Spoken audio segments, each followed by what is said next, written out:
Hello, everyone. Welcome back to Abandon Wednesdays.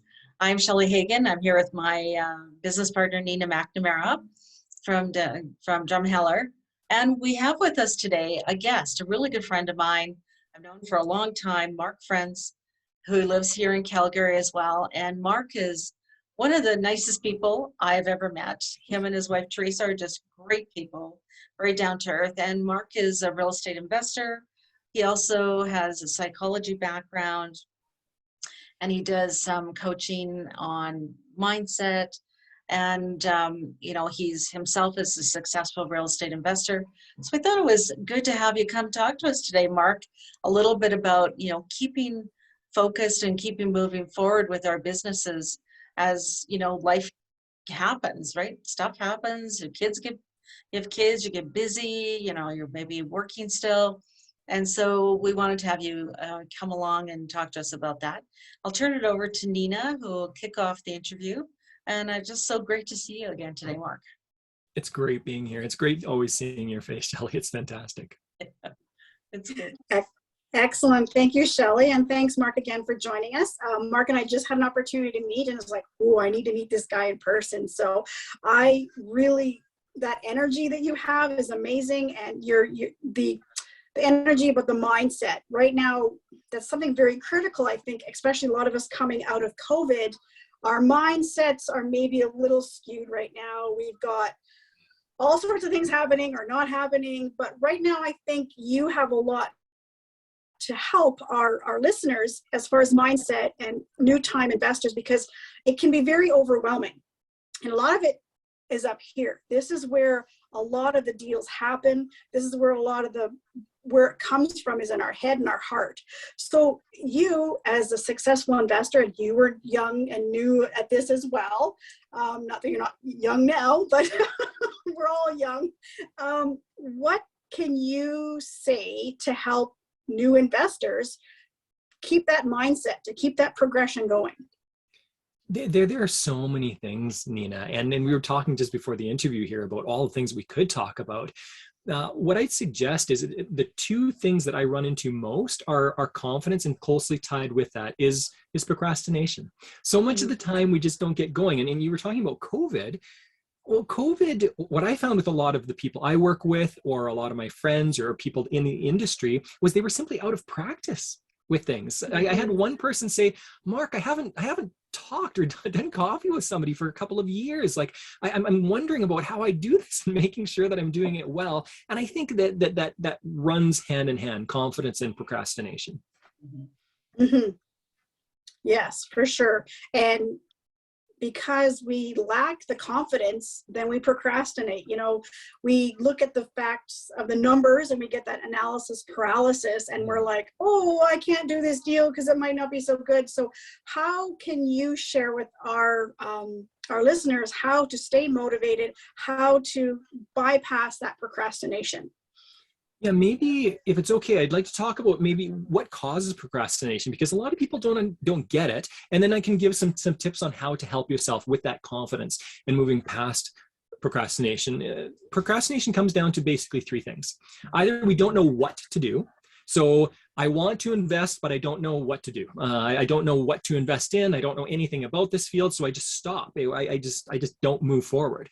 Secondly, I know what to do, but I don't know how to do it. Maybe I don't know some of the details. So somebody goes, I want real estate. I know what to do, and I've got some coaching now, but I don't know how to negotiate this side, or somebody asked me this question, and we get caught in the details, and instead of pushing forward, we pull back because we don't know how to do what we want to do. And the third reason, and this is actually the largest reason for a lot of the people I know, and it's what I struggled most with when I was getting into real estate investing, and that is that we know what to do, we know how to do it, but usually there's some kind of emotional thing that's getting in our way. And that can come from a lot of different reasons or a lot of different places. It doesn't have to come from our childhood or anything like that, but legitimately, sometimes it's sales. A lot of people I know, just mentioning the word sales tucks them under bed in the fetal position because they're terrified of it. And really, all that is tied to some ideas, beliefs, thoughts that we have from somewhere in our background where we've tied sales with something evil. I know that I struggled initially with with money. I remember talking with my wife and going, hey, like, let's build something big here. And my wife turned to me and said, Mark, I don't know why, but like, I'm just kind of shutting down right now. I want this. Logically, I want this, but there's something happening inside me. We talked about it and we realized that both of us came from backgrounds where we believed that people who had money were evil. They were bad. They were abusing people. And one of our core values is that we want to help people. So we've got this belief that sales and getting money from people is evil, but we want this. On the other hand, these contradict, and it ends up again with that procrastination or that inability to move forward in different ways. As far as breaking through it, I hear a lot of people kind of go with the Nike formula, just do it. And you know what? That's absolutely true. We do have to take action. Having said that, when we're already stuck, when we've already got this fear, which is the most powerful motivator in the human psyche, is this fear. Unfortunately, it's the way that it protected us from lions and bears a long time ago. It doesn't have the same purpose now.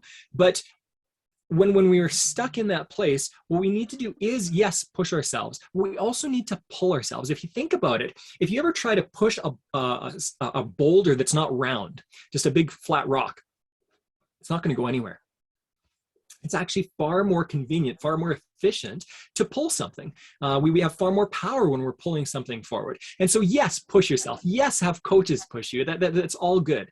But what I'd suggest to build that confidence is also to pull yourself. And what I mean by that is start to associate in your mind the emotions that you desire to associate with that thing that you're working towards. For example, if somebody's struggling with sales and they go, I just don't know how to talk to people. I don't know how to ask an investor for money, or a potential investor for money. I'm afraid of that. Instead of simply sitting or going, just do it, and trying to push ourselves, what we can do is start to visualize, what would it look like to help this person? What would it look like if they were excited about this? What would it look like if we were having a good conversation and at the end of a 5-year term, they're excited and they say, Mark, let's do another deal together. When we start associating that joy and then that value of helping somebody out in the process and tie that to the sale, or if we change the wording and we say, I don't sell, I just influence. It's the same thing, but if we use a different term that has a different emotion attached to it, that helps that third part of procrastination, where we just get stuck with the emotion. I'm going to stop here just in case I'm going too fast, or if you have any questions that you think I need to pull out a little bit better. No, this is amazing. I'm like writing it down. I'm like, okay, I have to pay attention, but I have to write all this down, right? So this is so great because, you know, we've all started this journey of visualization. I think it's coming more to the forefront about visualization, attaching emotions to it. So when you have a goal, you envision what it's going to look, your life is going to look like when you have that, achieve that goal, and you attach an emotion. I am going to be financially free. I am going to have this. I'm going to have this. And we forget that we need to start having that visualization at the beginning to have it towards the end. And I think this is just amazing. I'm so happy. Yeah. Now here's the thing, the coming back to the push versus the pull, the push, and often we can use fear to push ourselves. If there's a deadline coming up, we'll get it done, won't we?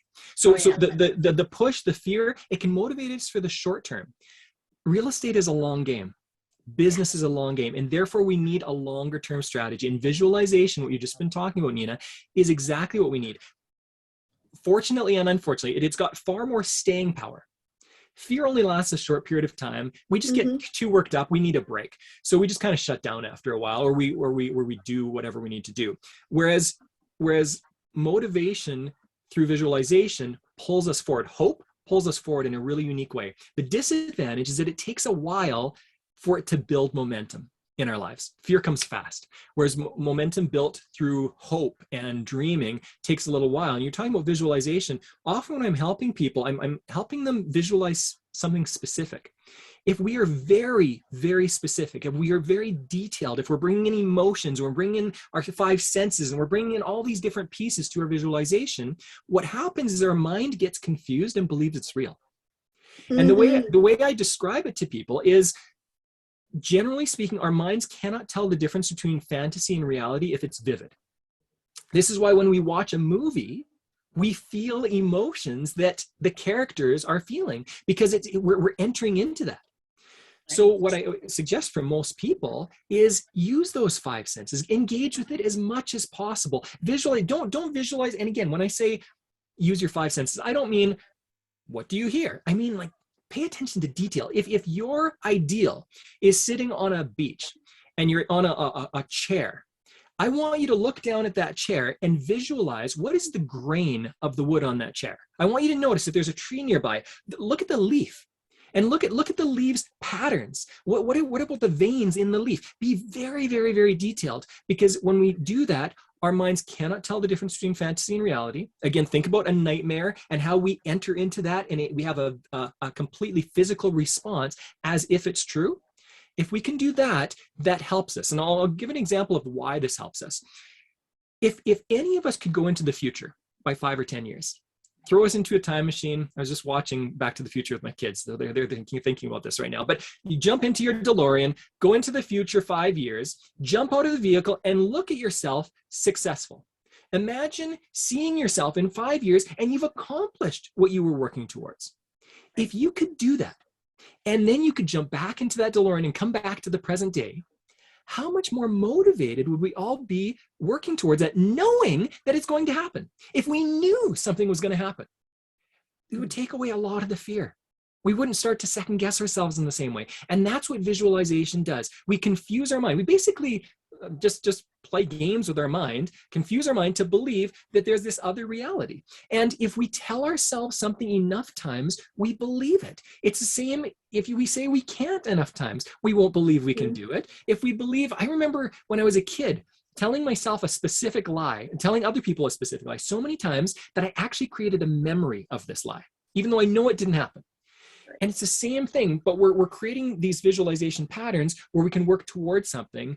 And once we believe it's not only possible for others and not only possible for ourselves, but it's going to happen, when we become convicted that it's going to happen, you talk to people who are successful, you ask somebody, when did you become a millionaire? And they'll say, oh, I was living in my car and I realized this is what I'm going to be doing. And in that belief that sets in, that's going to pull us. It's going to move far larger stones. And when we come to hurdles, when we come to ditches, when we come to all those things that are hard in real estate, as in every business, it will help pull us through and help just guide us direction. It gives us a compass direction, right?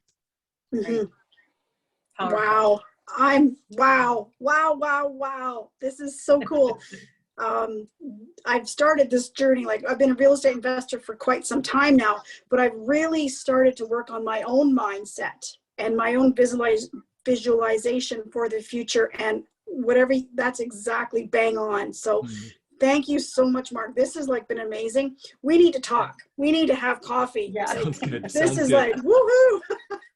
It has been Thank you so extremely good, Mark. You just really nailed on a lot of things. And, when I do training, I always tell people that you need to believe in your head and your heart that you can do this. And one of the things that I was lucky to experience was a program on visualization years ago. And that's why I left my job. That's why I started this business, because I realized that I wasn't living what I wanted, my passion, by continuing to help somebody else build their business. I needed to go off and do my own. So thank you so much for sharing that information. I hope that our listeners find this, helpful, because this has been great insight that Mark has shared with us today, and everybody can use this. Doesn't matter what you're doing in your life. Certainly we try to target real estate investors, but for everybody. So thank you so much for joining us, Mark. I know that you're a really busy guy. You've got a lot on the go. You just bought a bunch of property. You're starting, a couple of new things. And so I really appreciate you taking some time to come join us today. That was awesome. Thank you so much for having me. It's always a delight hanging out with you, Shelley, and it's great meeting you, Nina. Yeah, let's do coffee sometime soon here. Excellent. Thank you so much. Thanks, Mark. Thank you. All right. So everybody, thank you very much for joining us again with our Abundant Wednesdays. We'll put up some information about Mark on our on the blog page, so everybody knows, who he is and how to get a hold of him if they wanted to touch base with him as well. And I wish you guys the rest of the week a wonderful week and happy investing. And there's more to come. We'll see you again soon. Thank Have you. an abundant week. Bye. Thanks, Mark.